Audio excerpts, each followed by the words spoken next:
Bonjour, nous sommes en 2021 dans une série de commentaires sur l'épître de Saint Jacques, qu'on appelle une épître catholique. Ce sont des petites épîtres, mais extrêmement riches et qui ont posé beaucoup de problèmes à l'Église. Et en particulier, le premier chapitre de cette épître pose le problème suivant, celui des épreuves, voire des tentations qui nous frappent. D'où est-ce qu'elles viennent, ces épreuves? D'où est-ce que viennent ces tentations? Il faut le savoir, en 2021, où je fais cette vidéo, eh bien, je dois dire qu'il y a eu récemment en France le changement de la traduction des paroles du Notre Père. Dans le temps, on disait « Et ne nous soumets pas à la tentation », ce qui venait du latin « Et nenos inducas in tentationem ». Et maintenant, on préfère changer en disant « Et ne nous induis pas en tentation ». Mais ça s'adresse de toute façon à Dieu. Ça, on n'a pas pu changer, puisque le texte manifestement s'adresse à Dieu. Pourquoi est-ce que le problème est venu? Parce que la question se posait aux théologiens de dire « Est-ce que Dieu peut nous tenter? Est-ce que Dieu lui-même, de sa propre initiative, peut nous tenter ?» Et en s'appuyant sur ce premier épître, ce premier chapitre de l'épître de Saint Jacques, des théologiens répondaient manifestement non, regardez, ce qui nous tente, ce sont nos propres convoitises.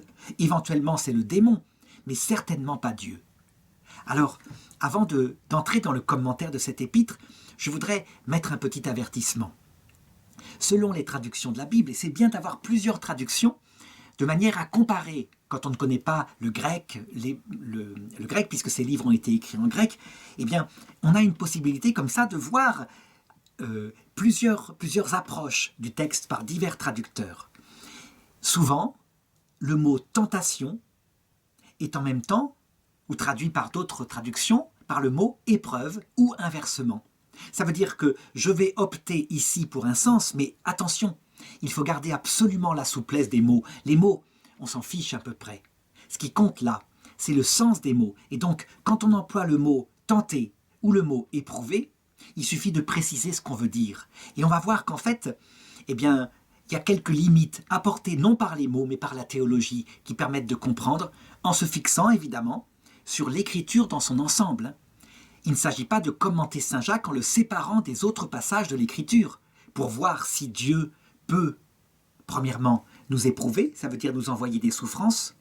Deuxièmement, est-ce qu'il peut nous tenter? Ça veut dire, dans le sens du mot que je décide, de nous envoyer une tentation pour un péché.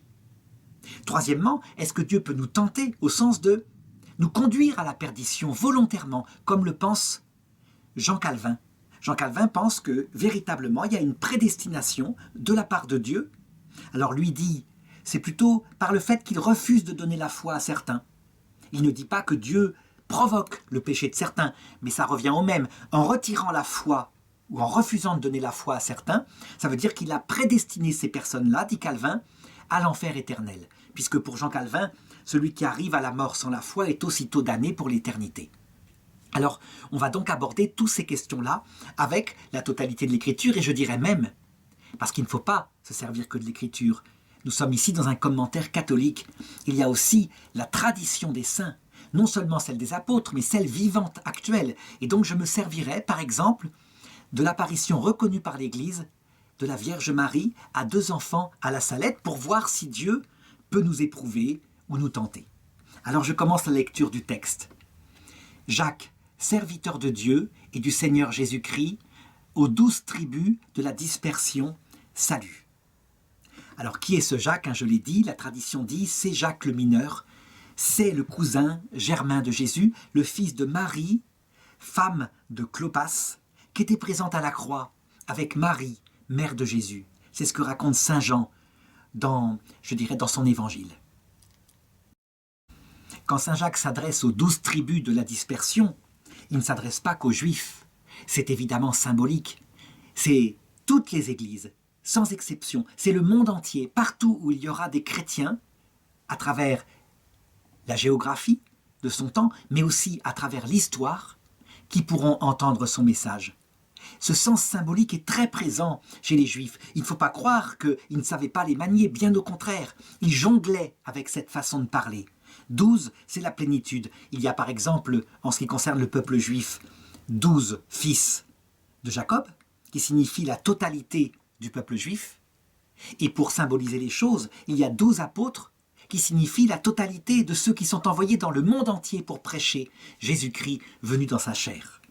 Donc cette épître est adressée, au sens littéral, à tous ceux qui voudront bien entendre, faisant partie de toutes les composantes de l'Église.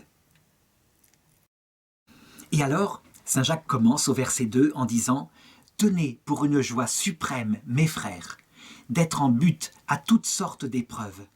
Vous le savez, bien éprouvé, votre foi produit la constance, mais que la constance s'accompagne d'une œuvre parfaite, afin que vous soyez parfaits, irréprochables, ne laissant rien à désirer. » Donc dans ce premier passage, Jacques constate qu'il y a des souffrances. Quand il parle ici d'épreuves, on peut dire que le texte n'est pas précis. Quand il est pris comme ça, il peut signifier plusieurs choses. D'abord, des malheurs qui nous tombent dessus, des malheurs en quantité, qui peuvent être la critique de nos voisins, qui peut être notre femme qui n'accepte pas notre foi, ou réciproquement, qui peut être des tentations intérieures, du style on est porté à ne plus aller à la messe le dimanche, ou éventuellement à douter. Ça peut être des tentations venant du démon. Est-ce que ça peut être des épreuves venant de Dieu? Eh bien, pour le moment, il n'aborde pas cela. Toujours est-il que des épreuves peuvent être des malheurs ou alors des tentations à commettre des péchés. Parce que le mal, finalement, il se réduit à deux choses qui le résument. Il y a le mal d'ordre physique et psychologique, donc qui est de l'ordre non coupable. Évidemment, ça nous tombe dessus. Par exemple, un mal psychologique comme avoir une névrose, ça veut dire une passion qu'on ne contrôle pas, ou alors une psychose, ça veut dire une perte totale du contrôle de soi-même. Eh bien, c'est, évidemment, tout le monde le dira, c'est une épreuve. Ce n'est pas une faute. De même, avoir un cancer, c'est une épreuve. Et puis, la deuxième sorte des mots, ce sont les mots dont on est responsable, parce que notre liberté et notre responsabilité y sont engagés. Alors évidemment, dans la réalité, finalement, tous ces mots qui sont un peu, dira saint Thomas, une privation d'un bien parfait, dans les deux cas. En effet, si je suis aveugle, je suis privé d'un bien qui est normalement un bien objectif. Il est normal pour un homme d'y voir.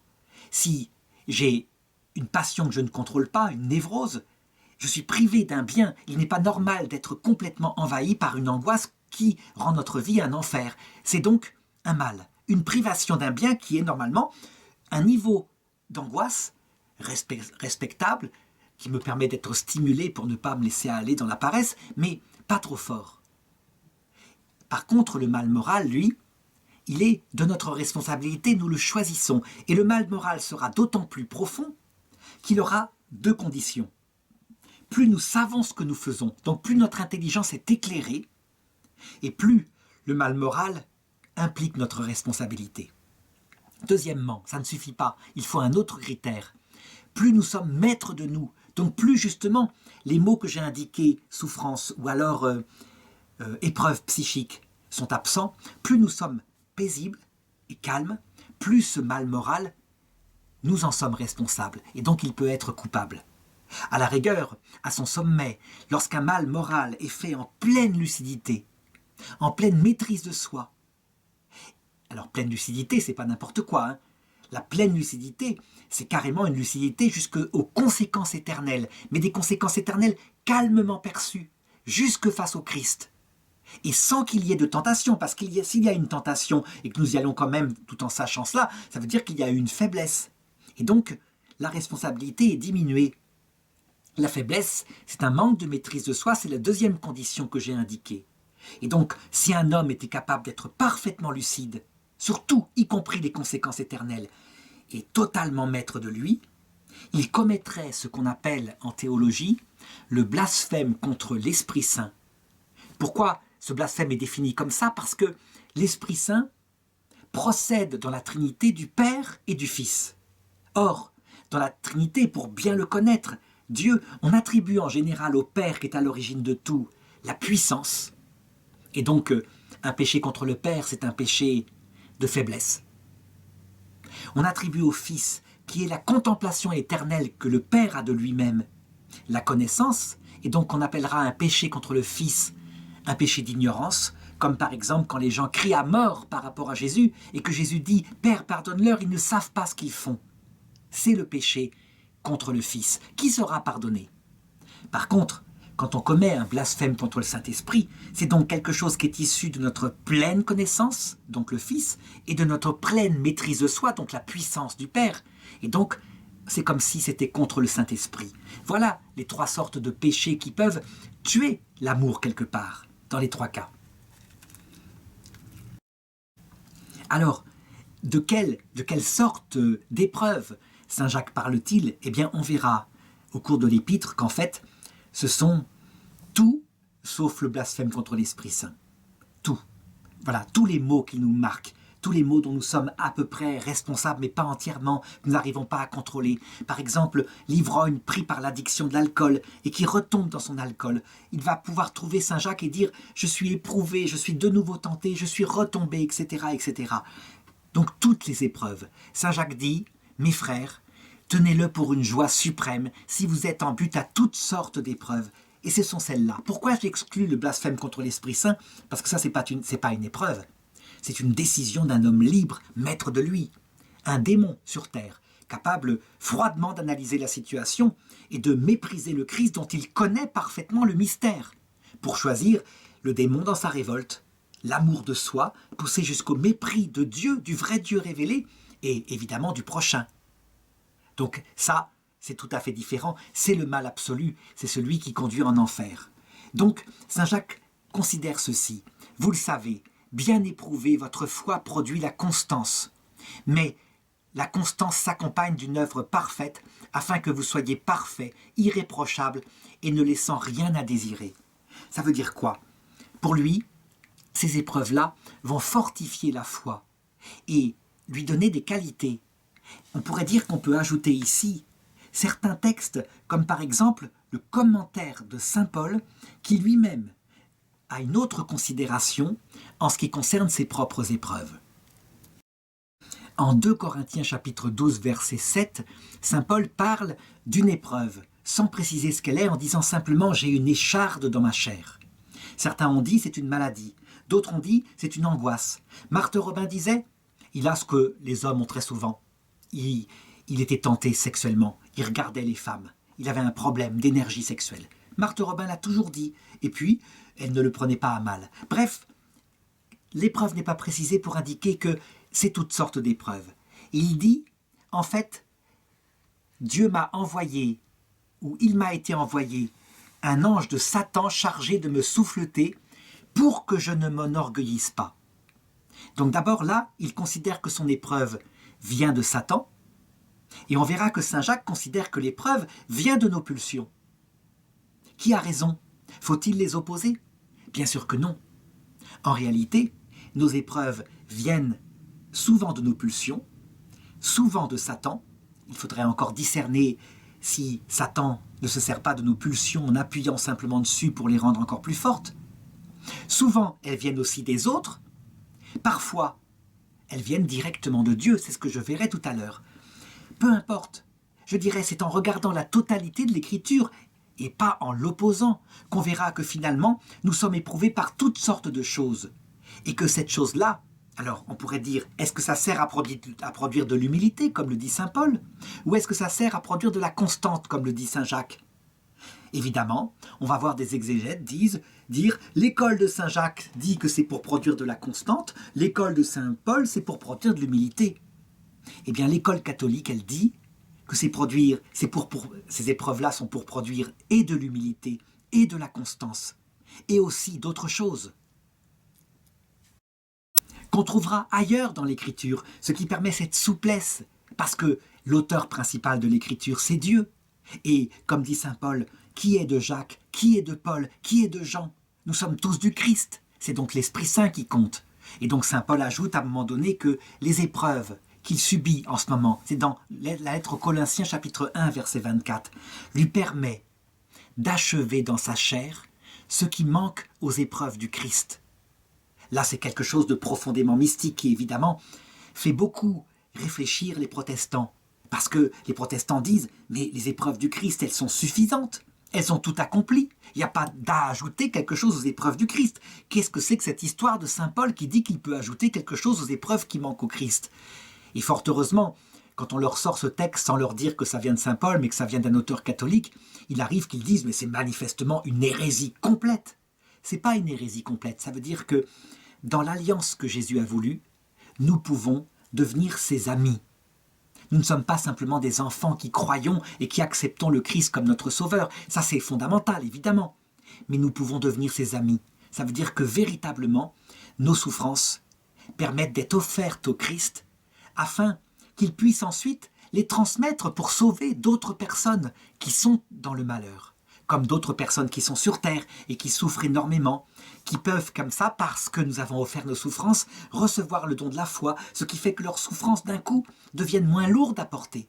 Et c'est extraordinaire. La croix du Christ est tellement légère puisqu'elle a un sens.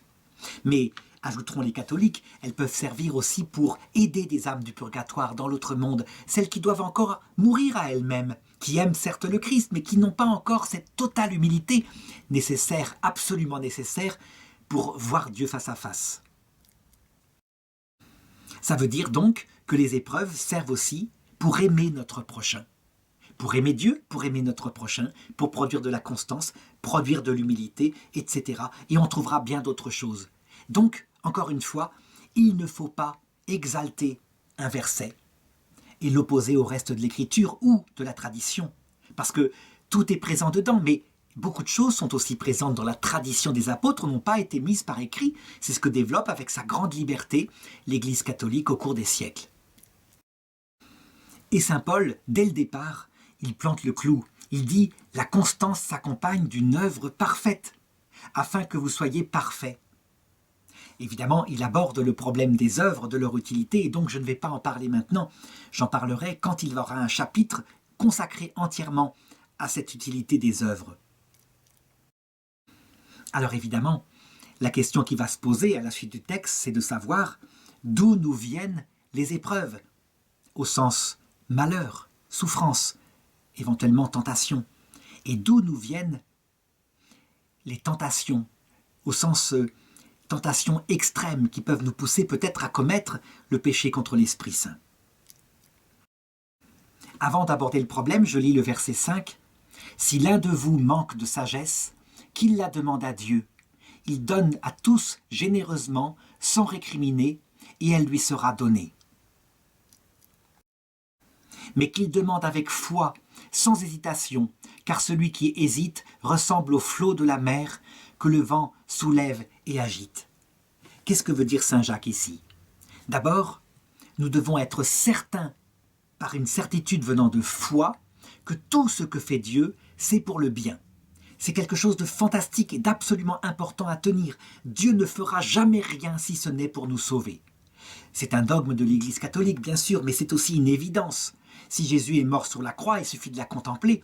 En conséquence, il n'a pas fait ça pour nous perdre. Ce n'est pas une mauvaise nouvelle qu'il est venu annoncer. Il n'a pas tendu non plus des pièges pour perdre exprès ceux qui... etc., etc. Non, il y aura véritablement, au bout du compte, dit Jésus, les assoiffés de justice qui seront rassasiés. Ça veut dire que tout prendra sens. Donc la première chose, c'est que nous devons en avoir une foi absolue.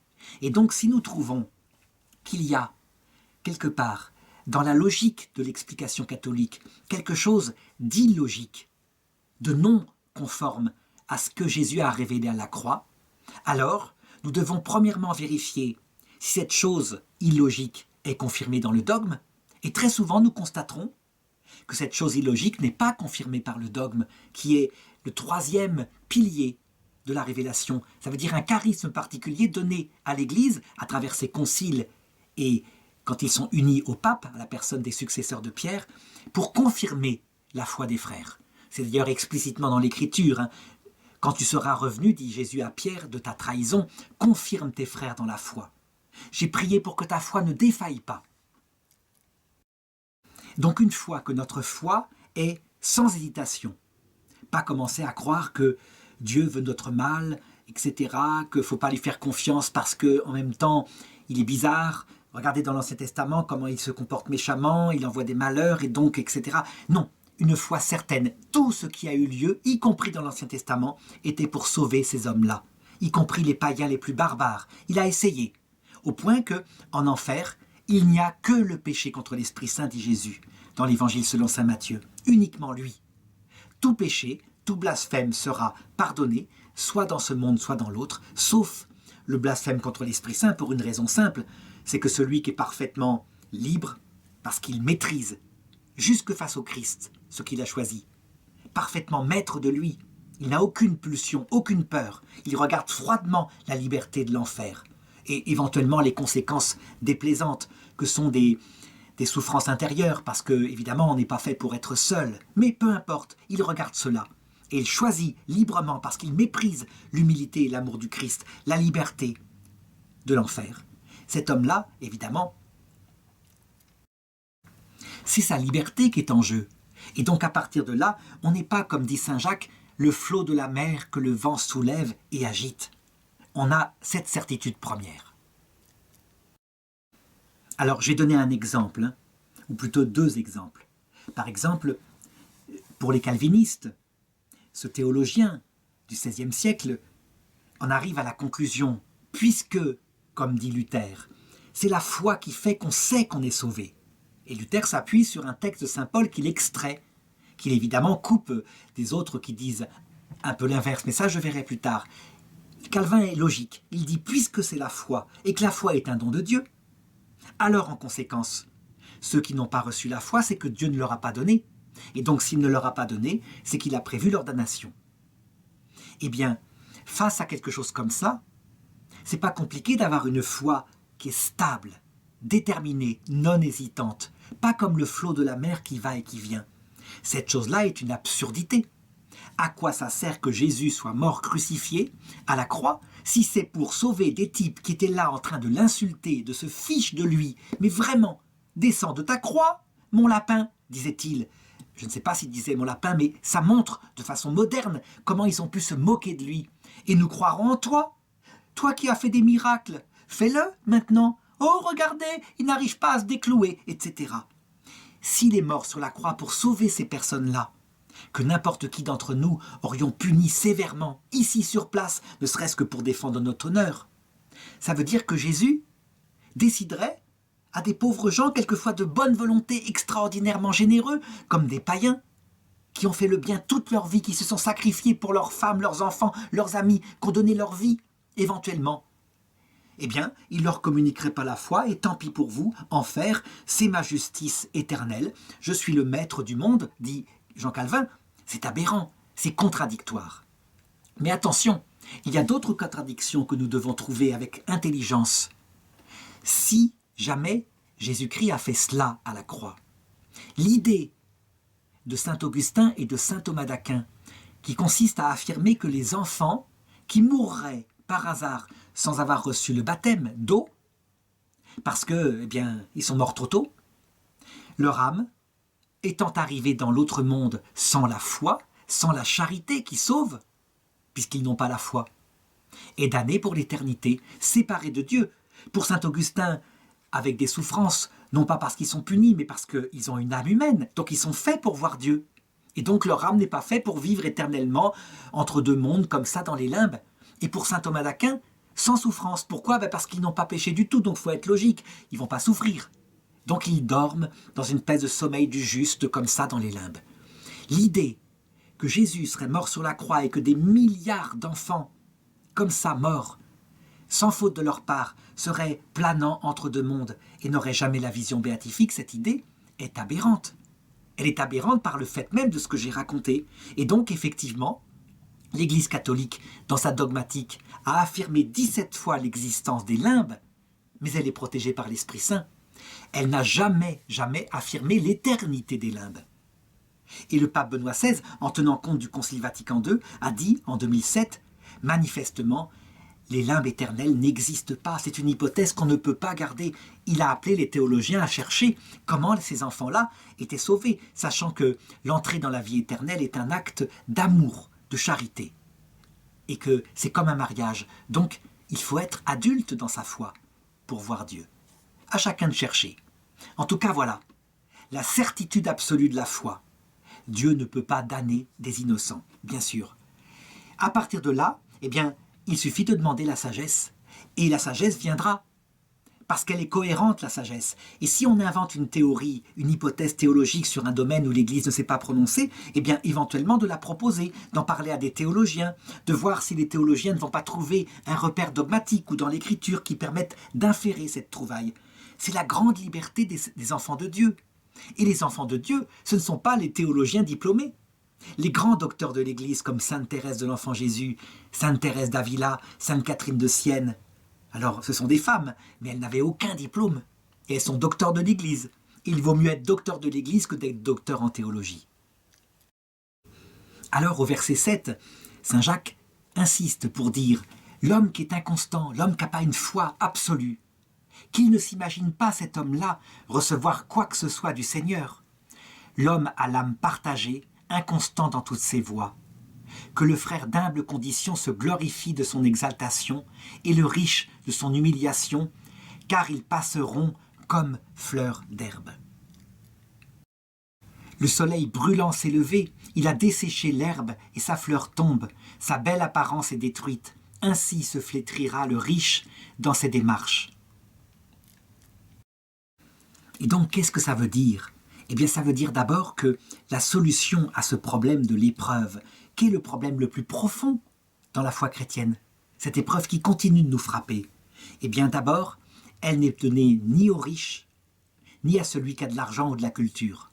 La réponse, elle vient du Saint-Esprit et d'une foi solide en demandant au Saint-Esprit le don qui éclaire l'intelligence. Là, quand il dit que le frère d'humble condition se glorifie de son exaltation, il veut dire par là que on n'a pas d'argent, on a reçu la foi, alors on devient plus prophète, plus grand prophète que les prophètes de l'Ancien Testament. On devient un homme riche par la révélation de ce qu'il y a d'important, de ce qui subsiste au-delà de la mort. Quant à l'homme riche en argent, eh bien, je dirais qu'il se réjouisse de son humiliation. En effet, lui qui est le premier dans ce monde, parce qu'il a de l'argent et du pouvoir, il se rend compte que son âme, aux yeux de Dieu, ne vaut pas plus que l'âme d'un pauvre mendiant. Toutes les âmes sont aux yeux de Dieu chères au point qu'il aurait donné sa vie, dit Sainte Catherine de Sienne, pour chaque âme s'il avait dû le faire. Pardon, c'est Sainte Brigitte de Suède qui dit ça. Donc cela veut dire que la sagesse qu'il faut demander ici, c'est la sagesse venant du Saint-Esprit. C'est lui, le Saint-Esprit, qui saura éclairer pour expliquer à chacun le sens des épreuves. Et nous devons le savoir. Toutes nos sagesses humaines, nos richesses accumulées, nos lingots d'or, je dirais nos brillantes études, nos carrières, tout ça, dit Saint Jacques, il faut le savoir, c'est comme du foin, ça passe. Alors en conséquence, il faut tout faire pour acquérir la vraie sagesse, celle qui ne passe pas, celle qui est issue de l'Esprit Saint et donc de la charité, cette contemplation de Dieu. Alors l'explication vient. Et je vais aborder maintenant, justement, le problème des épreuves. Au verset 12, donc il y revient. D'abord pour dire « Heureux l'homme, celui qui supporte l'épreuve. Sa valeur une fois reconnue, il recevra la couronne de vie que le Seigneur a promise à ceux qui l'aiment. » Donc que veut dire Saint Jacques ? Toujours, quand il arrive un malheur, s'efforcer de la mettre dans la perspective de la vraie vie. Ça veut dire quoi ? Quand arrive un malheur très grave, prenons le malheur le plus grave qui peut arriver par exemple à des parents comme la perte d'un enfant. Il n'y a pas plus douloureux. Je me rappelle avoir vu récemment un crime qui a été commis sur l'enfant, la jeune fille, d'un couple profondément croyant.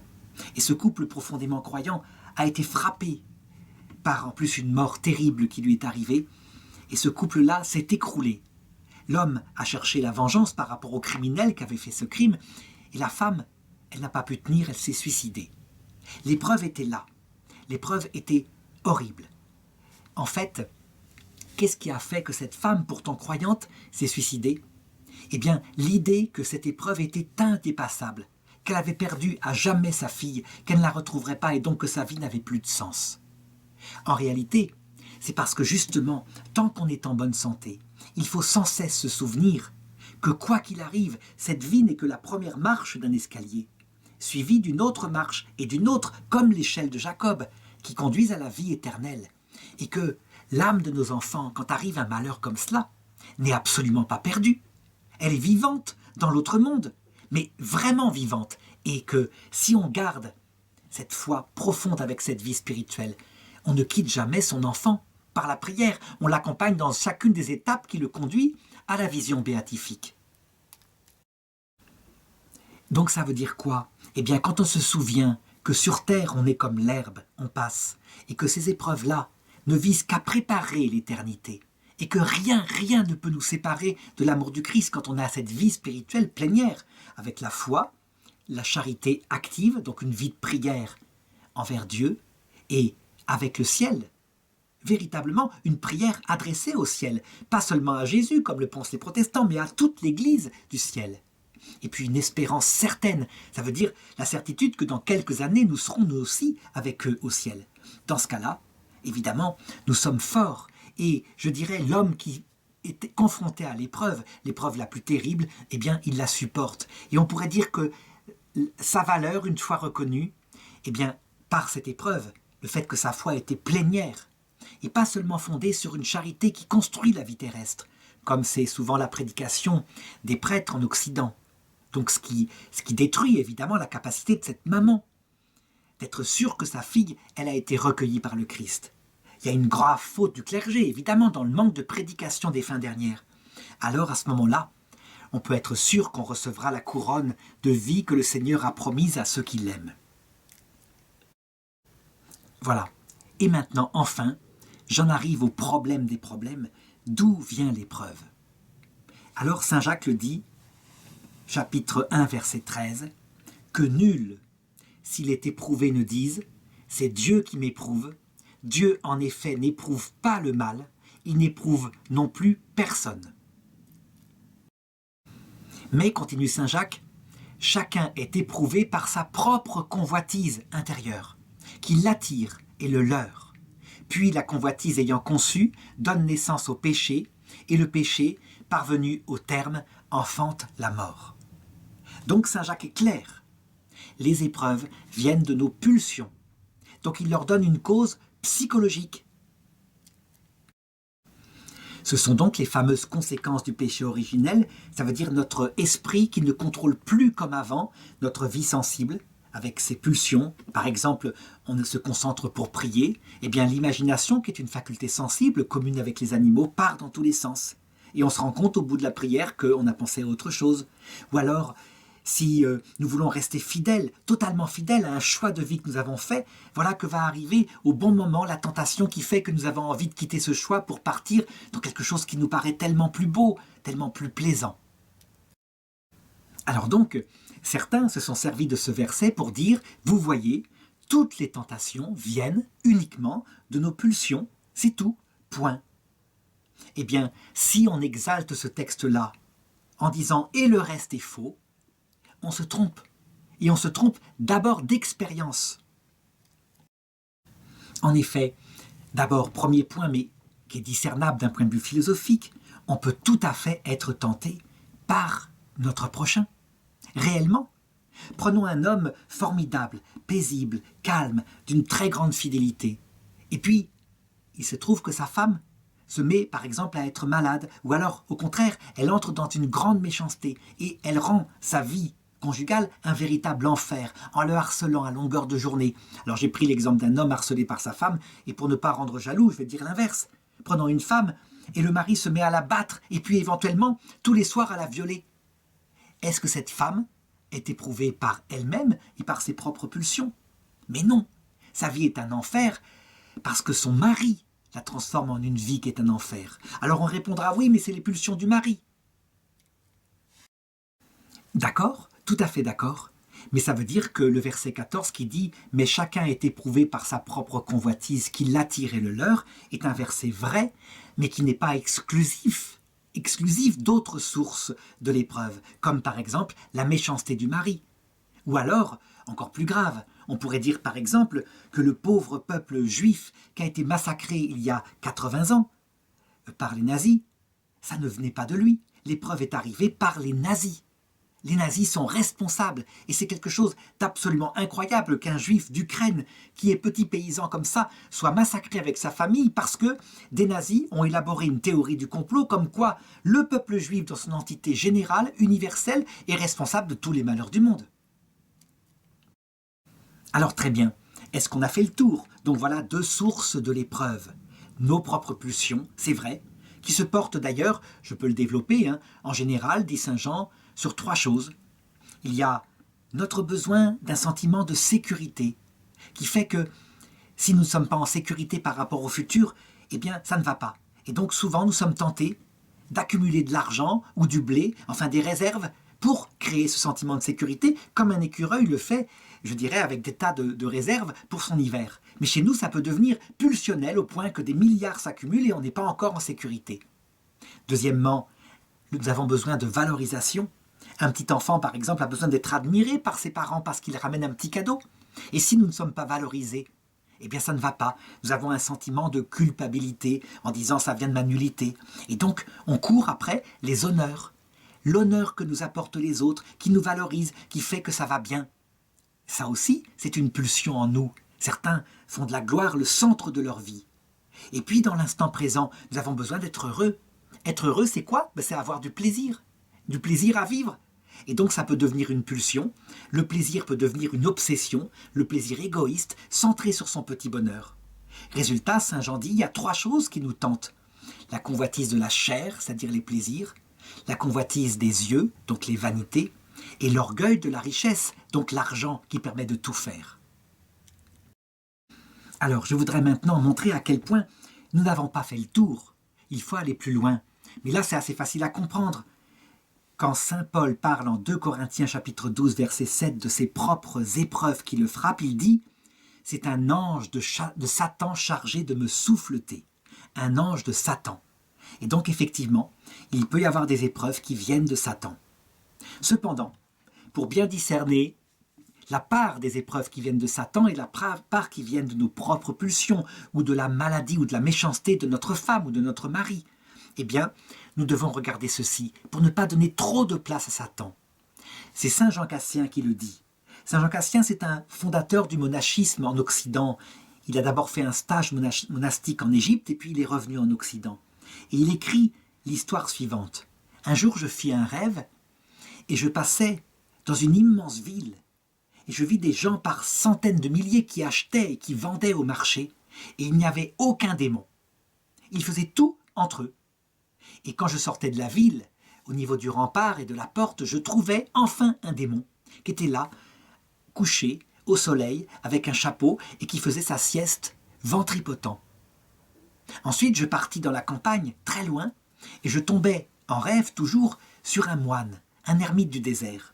Et je le vis tout maigre et tout en prière, entouré par des milliers de démons qui tournaient autour de sa tête, qui s'introduisaient dans son imagination, en lui montrant les plus horribles choses, tentations de toutes sortes, l'argent, la nourriture, le sexe, etc. Alors je m'étonnais. Je revins vers la ville et je secouais le démon qui dormait en lui disant « Mais comment se fait-il que tous tes frères sont là-bas pour tenter ce pauvre ermite et qu'il n'y a personne dans la ville ?» Et le démon me répondit en bâillant « Dans la ville, ils se tentent entre eux. C'est suffisant. » Cette histoire signifie que nous ne devons pas voir le démon à chaque fois qu'il nous arrive des malheurs ou des épreuves qui s'ajoutent dans notre vie. Beaucoup, en particulier en Afrique, quand ils sont sans arrêt attaqués par des choses récurrentes, disent « on m'a lancé un sort ». Manifestement, quelqu'un a fait de la sorcellerie. Il ne se trompe pas toujours. Saint Paul le montre, un ange de Satan peut être envoyé. Mais très souvent, il se trompe. En fait, ce sont des coïncidences de leur propre vie. Et quelquefois, quand on analyse les choses, ce sont le fait qu'ils suivent leurs pulsions, et en particulier l'adultère, par exemple. Alors comment s'étonner si sa famille s'écroule parce que chacun, tout le monde dans la famille, commet l'adultère. Satan, en personne, vient pour tenter des gens, principalement quand ils ont héroïquement essayé de maintenir des qualités comme l'humilité, ne pas se mettre en avant, et l'amour. Alors véritablement, il est là, il repère un danger, quelqu'un qui peut-être va être à nouveau roi et reine du cœur de Dieu dans le paradis, et là, il peut venir le tenter. Souvent, les tentations vont être appuyé sur ce qui est fragile en lui, sur ses problèmes psychologiques, ses pulsions majeures. Et puis s'il n'y arrive pas, parce que la personne maintient une immense humilité, même quand elle tombe, alors il peut arriver qu'il fasse des bruits dans la maison. C'est ce qui est arrivé au curé d'Ars. À un moment donné, il y avait des bruits de tous les côtés. Pourquoi? Parce que le démon avait épuisé toutes les tentations possibles, en particulier le désespoir. Il avait une tellement certitude d'être damné à cause de son indignité que le curé d'Ars était dans cette situation-là. Donc j'ai déjà trouvé une troisième cause des épreuves, dans l'Écriture. Ce qui veut dire qu'il faut encore une fois compléter Saint Jacques par le reste. Reste maintenant à se pencher sur la cause principale, la question qui vient à tout homme. Et Dieu là-dedans. En effet, dans le texte de Saint Paul, 2 Corinthiens chapitre 12, verset 7, qui est-ce qui envoie un ange de Satan? C'est pas dit, il est juste dit, il m'a été mis une écharpe dans ma chair, un ange de Satan chargé de me souffleter. Le problème, c'est que la suite du texte semble indiquer que Saint Paul reconnaît que c'est Dieu qui le lui a envoyé, puisqu'il dit à ce sujet, 3 fois j'ai supplié le Seigneur pour qu'il éloigne de moi ce démon. Et 3 fois le Seigneur m'a déclaré, ma grâce te suffit, c'est dans ta faiblesse que va se révéler ma puissance. Alors, il faut donc se pencher sur cette phrase au verset 13 de l'Épître de Saint Jacques, chapitre 1, que personne, s'il est éprouvé, ne dise « c'est Dieu qui m'éprouve ». Est-ce que Dieu peut nous éprouver? Alors, pour cela, il faut regarder dans l'Écriture. Effectivement, quand on regarde par exemple le livre de Job, où on voit le mécanisme de la tentation et de l'épreuve qui vont frapper Job, c'est-à-dire les deux. L'épreuve, c'est-à-dire un malheur, il va perdre ses enfants, il va perdre ses richesses, il va perdre la santé. Et la tentation, il va y avoir des frères qui vont venir lui dire « forcément, c'est que tu as péché ». Et là, il va se mettre en colère et appeler Dieu pour qu'il s'explique. Maintenant, et même maudire le jour de sa naissance, tellement il ne supporte pas qu'on dise qu'il a péché alors qu'il sait très bien comment il s'est comporté. C'est une véritable tentation, qui ressemble d'ailleurs à un péché de révolte contre Dieu, mais que Dieu ne va jamais prendre comme cela. Donc, là, quand on lit le livre de Job, on dit, effectivement, c'est le démon qui est venu auprès de Dieu, qui a dit, regarde, c'est Dieu qui a dit au démon, regarde comme mon serviteur Job est juste, et le démon lui a répondu, pas étonnant, tu l'as comblé d'argent, touche donc à ses biens, tu verras, il te maudira en face. Et ensuite Dieu dit au démon, d'accord, je t'accepte, touche à ses biens, mais ne touche pas à sa vie. Donc c'est Dieu qui met les limites exactes de la tentation du démon. Là, il faut être lucide. Je l'ai dit, comme dit Saint Jacques, c'est une question de logique. Il faut demander la sagesse avec une foi totale, mais avec le bon sens. Quand un malheur est produit par une main qui est envoyée par la permission d'une main toute puissante qui pourrait l'arrêter, qui est responsable? La main qui a frappé, donc en l'occurrence pour Job, Satan, ou la main qui a permis à Satan de frapper, à savoir Dieu? Eh bien Job, tout de suite, avec son bon sens, il dit « c'est à Dieu que je m'adresse ». Et Saint Paul lui-même aussi s'adresse à Dieu pour qu'il éloigne ce démon, cet ange de Satan qui le soufflette. Et oui, c'est réaliste. Rien ne se fait sans que Dieu ne le permette au minimum, et parfois ne le veuille. En tout cas, pour le permettre, là, on a 2 exemples. Et l'explication, elle va venir compléter la phrase de Saint Jacques, que nul, s'il est éprouvé, ne dise « c'est Dieu qui m'éprouve ». En réalité, Dieu peut nous éprouver, mais comme cause première, à la base de tout, comme volonté première qui permet cette épreuve qu'est la terre, et c'est lui qui permet aux démons de venir sur terre, et c'est lui qui a permis après le péché originel que nous contrôlions mal nos pulsions, et c'est lui qui permet que parfois on épouse quelqu'un qui va nous faire une vie d'enfer, etc. Ça veut dire qu'il est la cause première, il pourrait arrêter tout cela, mais il a décidé en cette vie de nous laisser dans cette situation de faiblesse, pour provoquer, dit saint Paul, l'humilité en nous. Alors je voudrais aller plus loin, et surtout pas, il ne s'agit pas de contredire Saint Jacques, mais pour dire Saint Jacques en fait parle d'un problème précis, et il faut le mettre en commun avec le reste de l'Écriture. Il reste une question à se poser. Est-ce que Dieu en personne, ou alors par ses bons anges, et pas par le démon, et pas par nos pulsions, et pas par le prochain, est-ce que Dieu en personne peut soit nous éprouver, ça veut dire nous envoyer des malheurs, soit nous tenter, Ça veut dire nous tenter à commettre un péché. Alors, je sais que certains répondront non, puisque saint Jacques dit que non. Eh bien, je vais aller voir dans l'Écriture. Et d'abord, par exemple, au premier livre des Rois, chapitre 22, verset 19, où il y a une scène terrible mais très intéressante qui est racontée. Un roi, le roi Achab, est un roi fort imbu de lui-même. Dieu lui a dit « demande un signe ». Achab, qui veut paraître un homme de foi devant Dieu, n'est-ce pas, dit « moi je ne demanderai pas de signe ». Et Dieu qui lit dans son cœur, qui voit cet orgueil au point qu'il se considère presque comme Dieu, alors Dieu réunit son conseil. Et le prophète Michée raconte cette réunion en disant « J'ai vu Dieu qui demanda « Qui d'entre vous va tromper Achab pour qu'il marche contre l'armée de Ramoth en Galaad et pour qu'il y meure au combat ?» Et parmi les assistants à cette réunion, certains répondirent d'une manière et celui-là d'une autre manière. Alors, l'esprit s'avança et se tint devant Dieu en disant « C'est moi, dit-il, qui le tromperai. » Alors Dieu demanda à l'esprit « Comment le tromperas-tu » Alors l'esprit répondit « J'irai et je me ferai esprit de mensonge dans la bouche de tous ces prophètes. » Alors Dieu dit « Ah, vas-y, tu le tromperas, tu réussiras. » Et le prophète Michée conclut en disant « Voici donc que Dieu a mis un esprit de mensonge dans la bouche de tous tes prophètes qui sont là, mais Dieu a prononcé contre toi le malheur. » Alors évidemment, certains se sont demandé, c'est qui cet esprit qui va rentrer dans les prophètes et leur faire prononcer des mensonges? Ils ont dit, c'est Satan, c'est quand même pas l'Esprit Saint. Le problème, c'est que ça ne change rien. De toute façon, c'est Dieu qui envoie Satan, si c'est Satan, et c'est Dieu qui envoie l'Esprit Saint, si c'est l'Esprit Saint, et qui prononce le mensonge à travers des prophètes de Dieu, pour que Achab meure au combat. Alors, évidemment, certains diront, mais ce texte-là est confus, on ne peut pas conclure comme ça. Eh bien, à ce moment-là, cherchons un texte du Nouveau Testament, un texte qui aille dans le même sens. Par exemple, la deuxième épître aux Thessaloniciens, chapitre 2, verset 11. Ce texte-là parle de ceux qui sont conduits à la perdition. Il dit, voilà pourquoi Dieu leur envoie une influence qui les égare, qui les pousse à croire aux mensonges, en sorte que soient condamnés tous ceux qui auront refusé de croire la vérité et pris parti pour le mal. On peut dire que ce texte-là, si je le prends à part comme ça, il donne raison à Jean Calvin.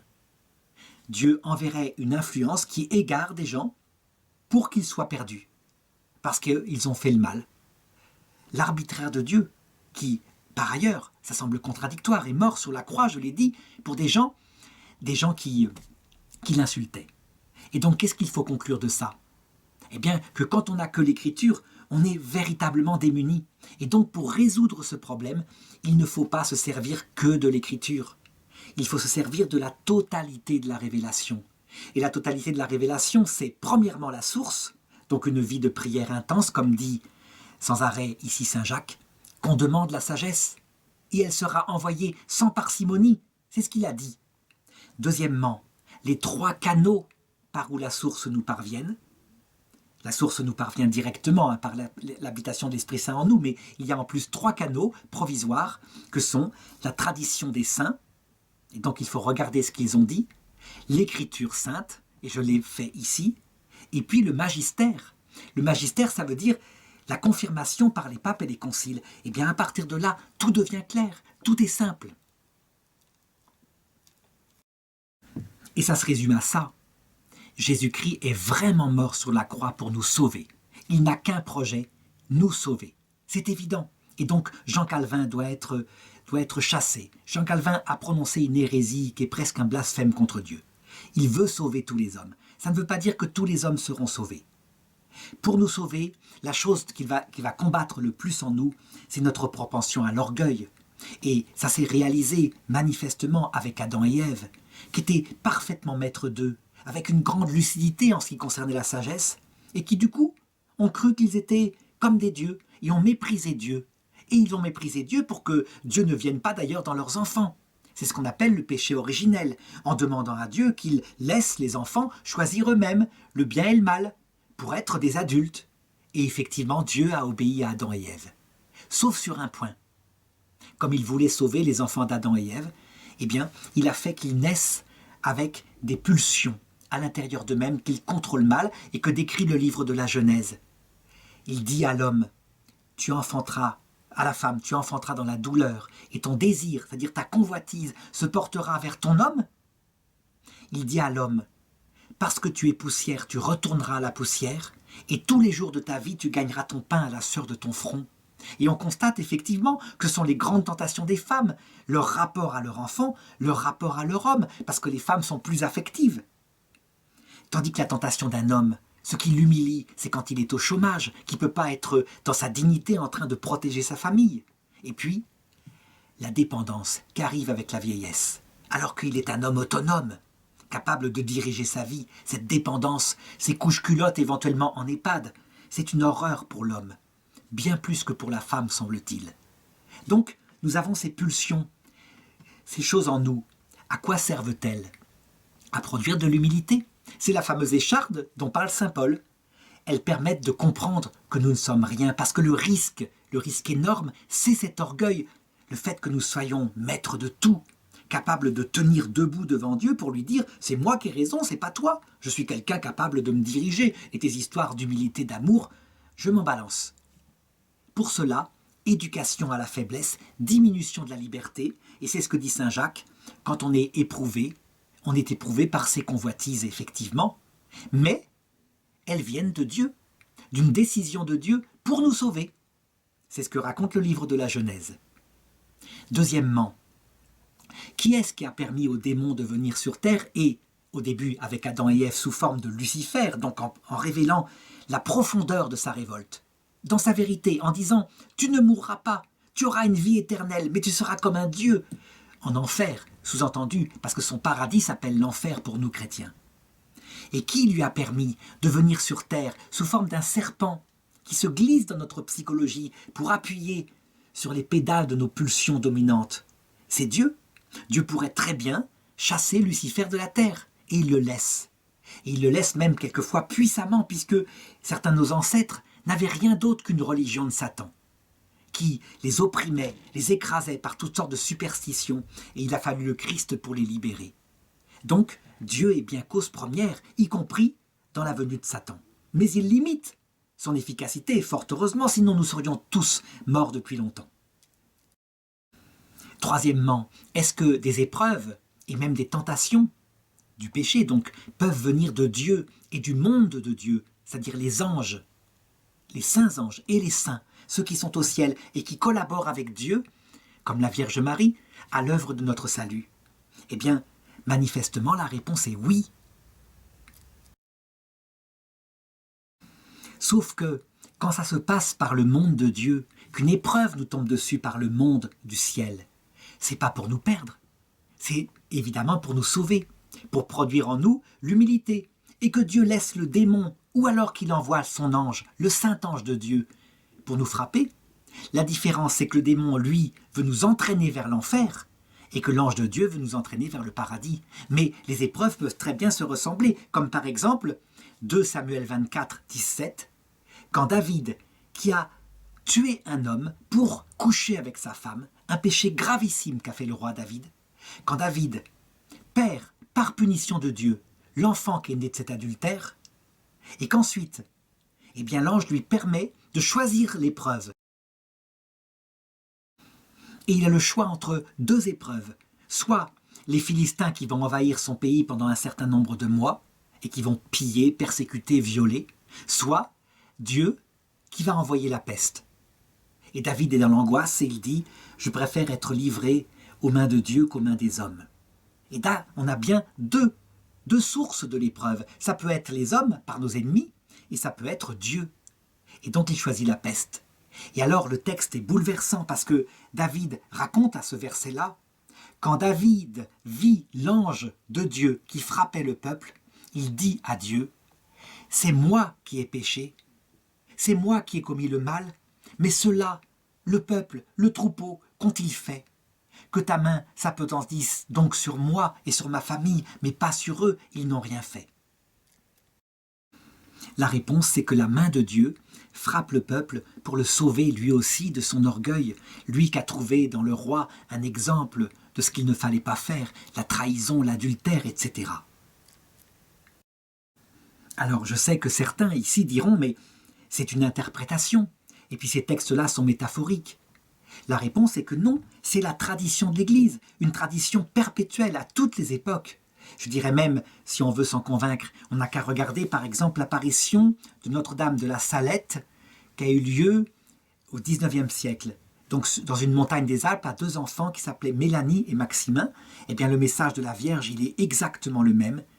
Elle leur dit « Si mon peuple ne veut pas se convertir, je suis forcé d'aller laisser le bras de mon fils. Il est si fort et si pesant que je ne puis plus le maintenir. Depuis le temps que je souffre pour vous autres, si je veux que mon fils ne vous abandonne pas, je suis chargé de le prier sans cesse. Je vous ai donné 6 jours pour travailler, je me suis réservé le 7e et on ne veut pas me l'accorder. Alors, je vous le dis, si la récolte se gâte, ce n'est rien qu'à cause de votre péché. Je vous l'avais fait voir l'an dernier par les pommes de terre lorsqu'elles pourrissaient. Vous ne comprenez pas, mes enfants? Eh bien, je vais vous le dire autrement. La récolte va se gâter. Si vous avez du blé, il ne faut pas le semer. Tout ce que vous sèmerez, les bêtes le mangeront, et ce qui viendra tombera tout en poussière. Et puis, vous verrez, les autres feront pénitence par la famine, les noix deviendront vides, les raisins pourriront, et les enfants qui seront dans les bras de leurs parents seront pris d'un tremblement et mourront. Alors en fait, chacun conclura en disant « mais alors ce texte de Saint Jacques est faux, et donc cette épître évidemment ne doit pas être gardée, puisque Saint Jacques semble dire l'inverse. Que nul, s'il est éprouvé, ne dise « c'est Dieu qui m'éprouve ». Manifestement, on voit l'inverse. Alors qu'est-ce qu'il faut conclure? Est-ce que cette épître, il faut la chasser comme faisait Luther de la foi catholique? La réponse est non, elle a un sens très précis que je vais donner maintenant. Il y a une chose, un point, sur lequel jamais, jamais Dieu ne nous tentera. Au sens fort de la tentation, ça veut dire nous conduire à commettre un péché. Cette chose-là, elle n'est pas le fait que nous puissions tomber dans un péché de faiblesse. Ça, il peut arriver que Dieu le permette, qu'il nous tente, par exemple, à un péché pas très grave, mais tout de même grave, mais par faiblesse, pour nous éviter le péché dont je vais parler tout à l'heure, pour lequel il ne nous tentera jamais. Alors qu'est-ce que je veux dire par là? Eh bien, imaginons un homme qui est parfaitement vertueux, sûr de lui, parce qu'il a vraiment réussi à maîtriser ses pulsions, et qui marche dans la vertu, un peu comme le faisaient les pharisiens à l'époque de Jésus, et qui marche comme ça, la tête haute, en étant sûr de mériter le paradis éternel. Imaginons cet homme qui est évidemment en danger de damnation, parce que l'orgueil est le péché qui risque la damnation. Que va faire Dieu par rapport à lui? Eh bien, il va éventuellement lui envoyer la tentation qu'il faut. Comme par exemple la prostituée qui est là, au coin, et qui va tout d'un coup le faire flasher, et il va perdre ses moyens. On le voit bien avec les pharisiens, qui étaient capables d'amener à Jésus une femme surprise en flagrant délit d'adultère, avec laquelle il venait de coucher, pour que Jésus la lapide, pour voir si Jésus avait un message d'amour. On peut voir jusqu'où Jésus a parlé de l'hypocrisie. L'hypocrisie, c'est quoi? C'est une âme pervertie, Dieu qui envoie des épreuves pour que l'âme tombe dans des péchés de faiblesse, et cette âme qui continue extérieurement de faire mine qu'elle est tout à fait vertueuse. C'est l'orgueil qui résiste à tout, et Jésus a véritablement été très dur par rapport à cette hypocrisie-là que lui, comme Dieu, voyait dans l'âme de ses contemporains. Face à une âme comme cela, Jésus ne va pas la perdre, il veut la sauver.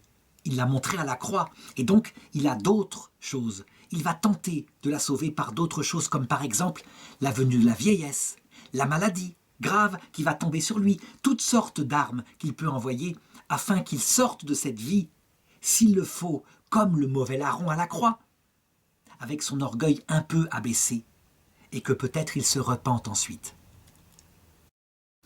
Donc, Dieu peut tout faire pour, comme dit la Sainte Vierge, c'est dans Luc chapitre 1, verset 51, Dieu peut tout faire pour renverser les puissants de leur trône et pour élever les humbles, pour combler de biens les affamés et renvoyer les riches, ça veut dire riches d'orgueil, les mains vides. Il peut tout faire, y compris les faire tomber dans des péchés de faiblesse, afin qu'ils s'amendent.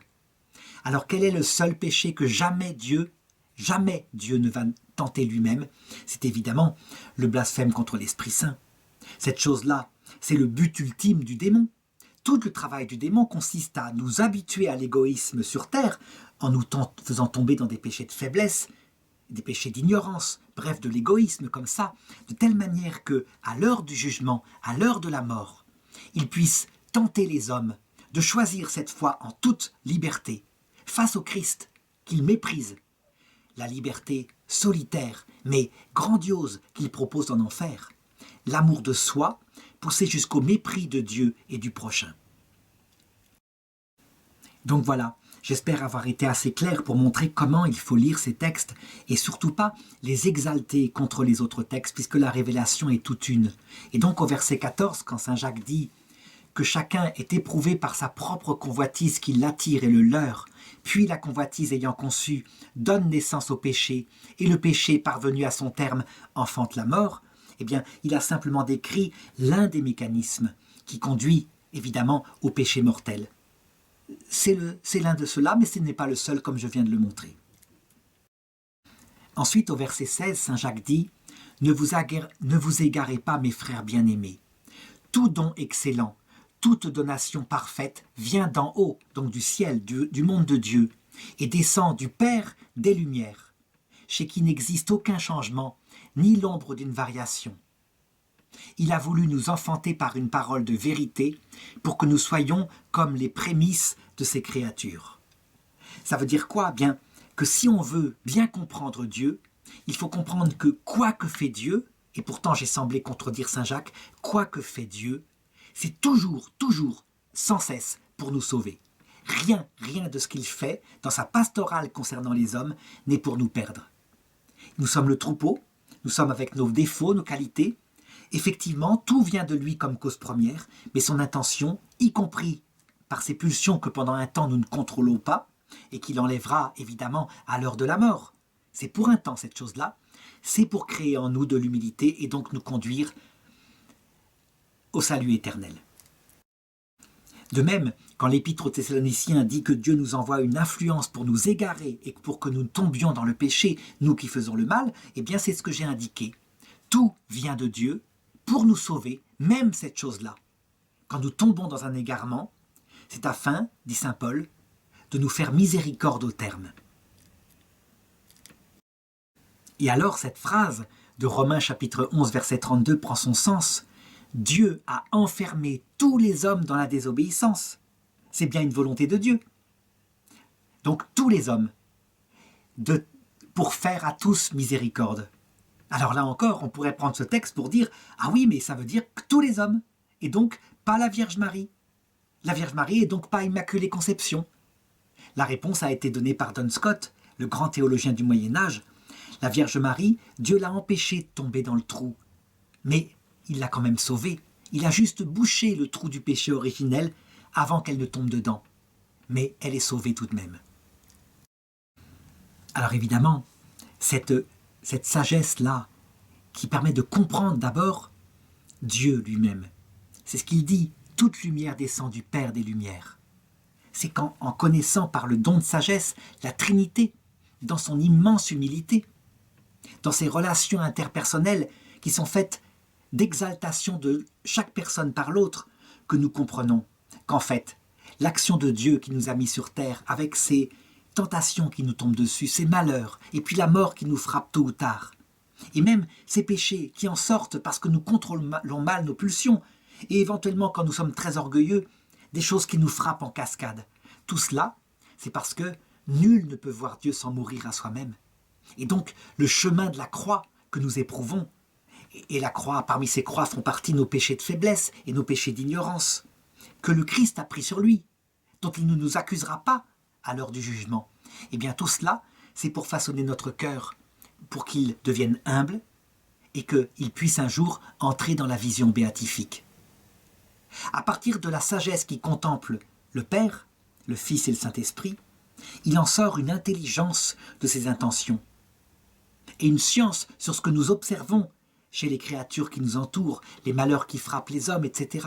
Une science paisible, une science sainte, mais évidemment qui implique la charité. Si on n'aime pas Dieu, on ne peut pas comprendre ça. On ne peut que se révolter en disant « manifestement, il est arbitraire, il nous frappe comme ça pour nous humilier ». Alors on ne comprend plus rien. Et on perd pied, on perd le sens de la croix du Christ, qui est une croix tellement légère quand elle est comme ça lumineuse. Et c'est pourquoi je terminerai par le verset 18. Le Père des Lumières a voulu nous enfanter par une parole de vérité pour que nous soyons comme les prémices de ses créatures. La parole de vérité qui sort du Père et qui est en fait Jésus-Christ, qui explique la souffrance, qui explique les épreuves et les tentations qui nous arrivent. Évidemment, elle libère complètement. Il faut donc, c'est essentiel, travailler la théologie, ne pas faire simplement de l'affectif avec la foi du charbonnier. Si nous ne nourrissons pas notre intelligence par une telle contemplation, alors notre amour lui-même, à un moment donné, comme dit saint Jacques, il devient comme la mer qui monte et qui descend. Il n'est plus stable. Au contraire, lorsque nous avons ça, évidemment, personne ne pourra nous séparer de l'amour de Dieu. Il faut donc donner ce don-là d'intelligence à tous les hommes, principalement à ceux qui sont les fidèles et qui cherchent, avant que n'arrivent les années que nous n'aimons pas.